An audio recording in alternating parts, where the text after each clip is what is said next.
À 20h30, l'eau se déverse dans une succursale électrique. L'eau salée touche des câbles de 13 000 volts.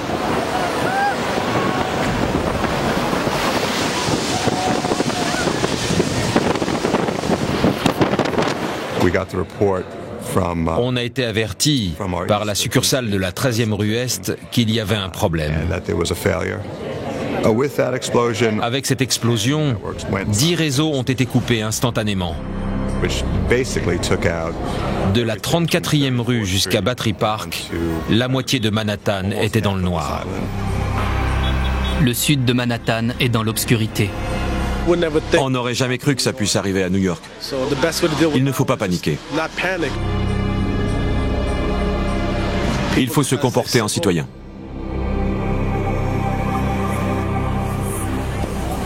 Des groupes électrogènes sont mis en place dans 4 hôpitaux de la zone sinistrée.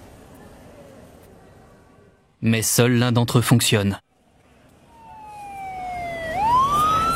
Un seul générateur marchait.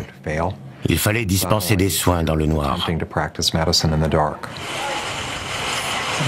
On regardait le long de la première avenue et partout dans les autres rues, tout était noir. On était la seule lueur d'espoir dans toute cette zone de New York. La communauté américano-irlandaise de Breezy Point est également dans le noir, mais doit faire face à un autre problème.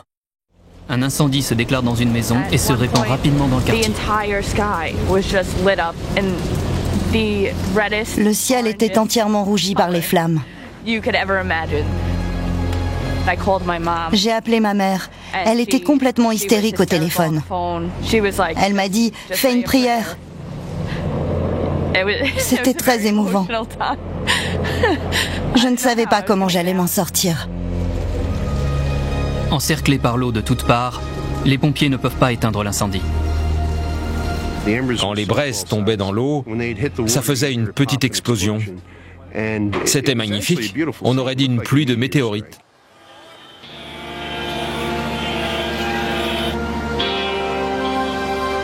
À 21h30, des vagues d'une hauteur record de plus de 7 mètres de haut gagnent certaines parties de Manhattan.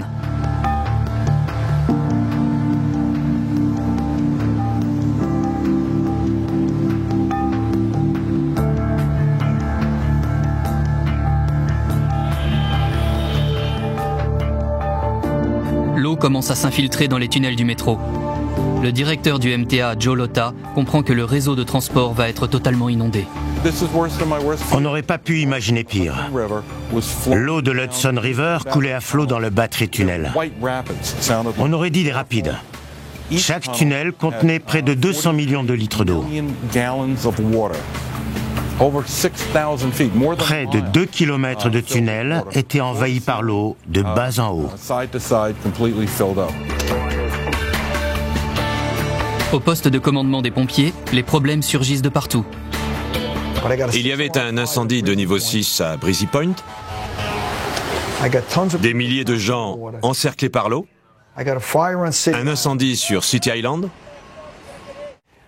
Des gens coincés à Gerritsen Beach. D'autres qui n'avaient pas d'électricité dans le sud de Manhattan. On ne savait plus où donner de la tête.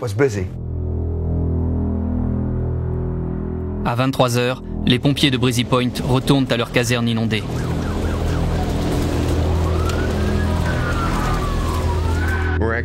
Nos camions étaient sous l'eau, mais ils ont quand même miraculeusement démarré. Grâce à cela, on a pu sauver plus de personnes. J'ai vu leurs torches clignoter. Ils m'ont dit « Le feu gagne du terrain par ici. Il faut évacuer, c'est dangereux. » Quand je suis arrivée à la caserne, mon père était là.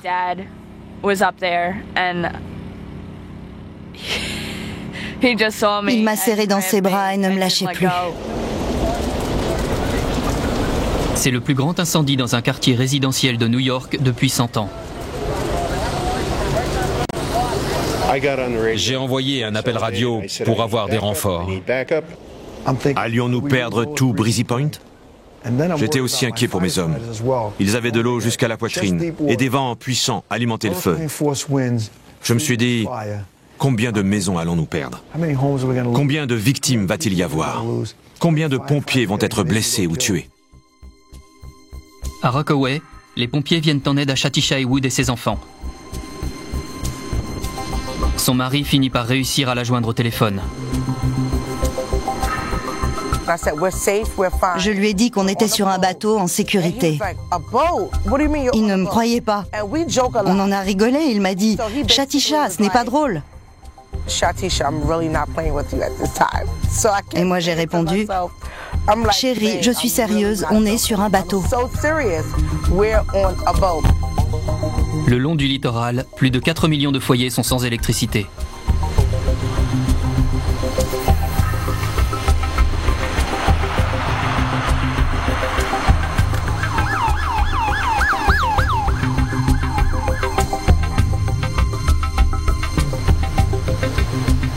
Dans le New Jersey, Guy Ferraro reste enfermé pendant 5 heures dans une voiture presque immergée sous l'eau.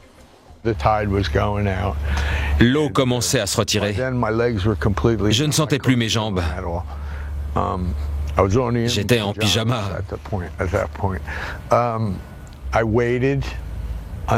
J'ai vu des gyrophares de voitures de police.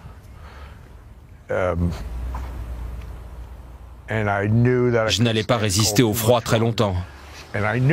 Je savais que je pouvais atteindre la rue en face. C'était le chaos total. Les gens criaient à l'aide depuis des heures.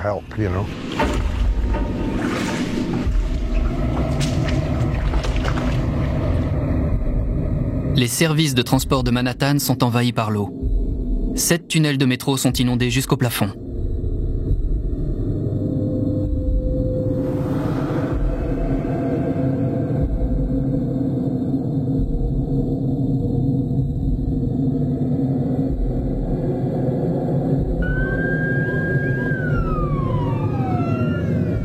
Les services de secours reçoivent 20 000 appels d'urgence par heure.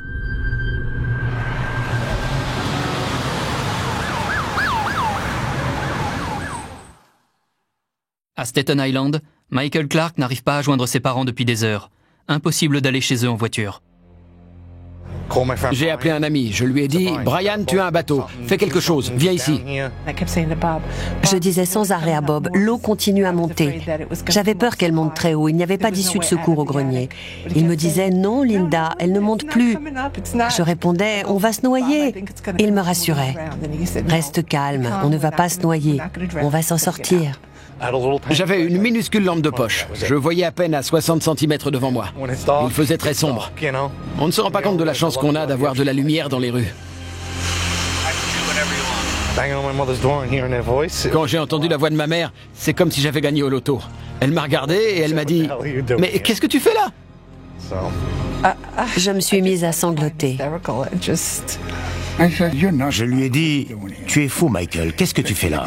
Il a répondu « Je suis venu vous chercher, vous n'avez pas appelé. » J'ai rétorqué « Comment j'aurais pu appeler ? Le téléphone ne marche pas, il a coulé. » Qu'est-ce que j'aurais pu faire d'autre? Tout le monde ferait ça pour ses parents. Au lever du jour, les énormes dégâts causés par l'ouragan Sandy étaient bien visibles. Le sud de Manhattan, d'habitude en effervescence, était d'un calme étrange. C'est difficile à croire, ce ne sont pas des dégâts habituels. C'est digne d'une énorme catastrophe.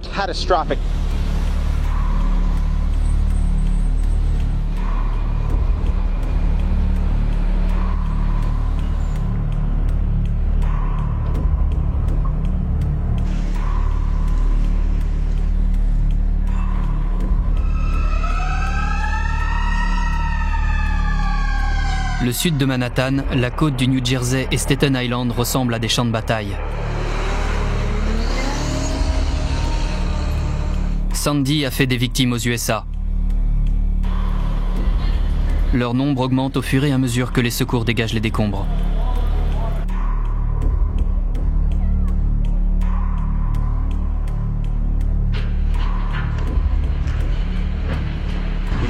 On voit les fondations.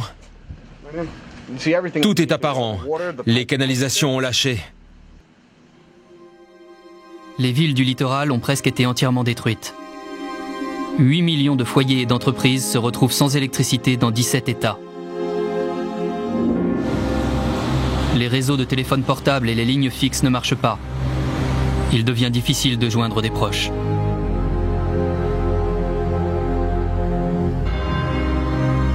À Staten Island, le pompier à la retraite Neil Filipovitz parcourt Fox Beach Avenue. Il est à la recherche de son frère aîné Flip et de son neveu John qui sont restés dans leur maison. Un côté du mur était éventré. Les blocs de parpaing n'étaient plus sur les fondations. Il y avait de l'eau partout. Cette maison était littéralement détruite. Je suis descendu au sous-sol et il y faisait très sombre. J'ai appelé mon frère. Je n'avais pas de torche et on n'y voyait rien. Je suis remonté et j'ai parlé à un des voisins, Mike. Il m'a dit que son portefeuille et ses clés étaient là, ainsi que son couteau suisse, qu'il ne quitte jamais. Je me suis dit qu'ils avaient dû être évacués dans la précipitation. J'ai pensé qu'ils devaient être dans un abri. J'ai voulu aller chercher ma belle-sœur, la femme de John, et sa mère.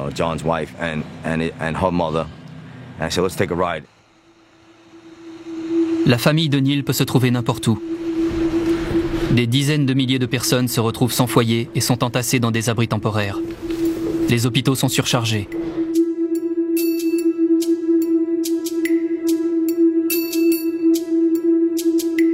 Dans le nord de Brooklyn, Marcia Sikowitz est toujours sans nouvelles de son fils Jake. Je me suis mise à appeler son portable toutes les 15 minutes. Je savais que ça n'avait pas beaucoup de sens, mais je n'avais pas d'autre idée. Un homme a fini par répondre. J'ai dit « Où est mon fils ?» J'ai pensé qu'on lui avait volé son portable. Pourquoi cet homme répondait? J'ai répété « Où est mon fils ?» Il m'a dit « Quelle est votre adresse ?» J'ai insisté, où est mon fils? Il m'a répondu, ici l'inspecteur Simon, donnez-moi votre adresse. J'arrive. La chute d'un arbre a provoqué la mort de Jake et de sa meilleure amie Jessie à 20h la veille. Il faudra presque 12 heures au service de secours pour dégager leur corps. D'après l'un de mes voisins, il y a eu une perturbation dans l'équilibre des forces. Jake et Jessie étaient des êtres adorables. C'est comme si Dieu avait détourné le regard une seconde et qu'il était arrivé quelque chose de terrible.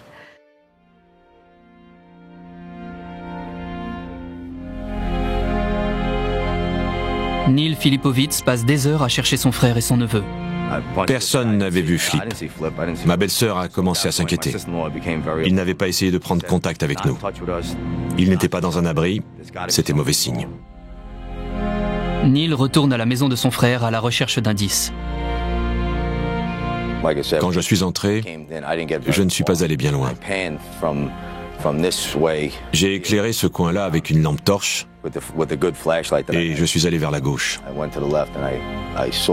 J'ai vu une main de ce côté-là et j'ai prié pour que ce soit celle d'une poupée.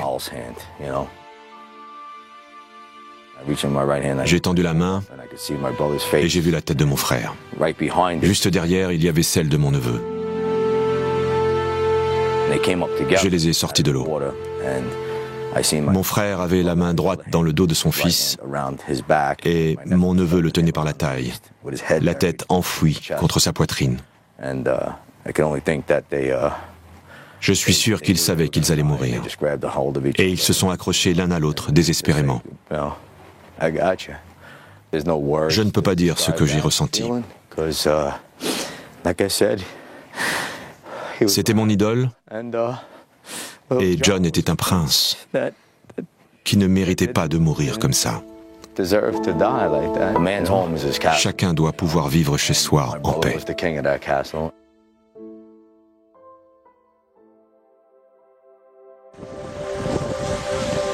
À Breezy Point, dans le Queens, les habitants découvrent les dégâts causés par le feu. 111 maisons sur 2800 ont été détruites par les flammes.